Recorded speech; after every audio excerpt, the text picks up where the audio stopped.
IS ബന്ധം ആരോപിച്ച് 8 പേർ അറസ്റ്റിൽ. ഡൽഹിയിലും ജാർഖണ്ഡിലും നടത്തിയ പരിശോധനയിലാണ് അറസ്റ്റ് നടത്തിയത്. 2 പേർ IS-ഉമായി നേരിട്ട് ബന്ധമുള്ളവരാണെന്ന് പോലീസ് പറയുന്നു. കൂടുതൽ വിവരങ്ങളുമായി സജു തോമസ് ഡൽഹിയിൽ നിന്ന്. സജു, എന്താണ് ഏജൻസി പറയുന്നത്?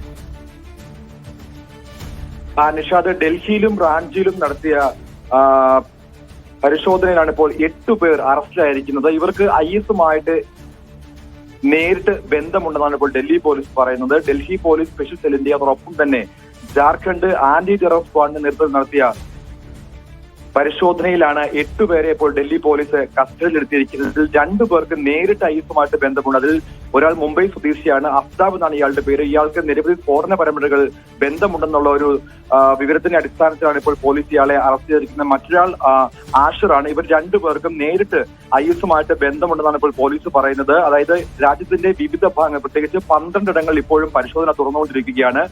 സ്ഫോടന പരമ്പരകളിൽ ഇവർക്കൊക്കെ ബന്ധമുണ്ട്, അല്ലെങ്കിൽ മറ്റു ചില പ്രശ്നങ്ങളുമായിട്ടൊക്കെ ബന്ധപ്പെട്ടുള്ള അന്വേഷണം പുരോഗമിക്കുന്നതിനിടയിലാണ് ഇപ്പോൾ IS-ഉമായിട്ട് ബന്ധമുള്ള 8 പേരെ ഡൽഹിയിൽ നിന്നും റാഞ്ചിയിൽ നിന്നുമായിട്ട് അറസ്റ്റ് ചെയ്തിരിക്കുന്നത്. നിഷാദ്, ശരി, സജു തോമസ് ആണ് വിവരങ്ങൾ നൽകിയത് ഡൽഹിയിൽ നിന്ന്.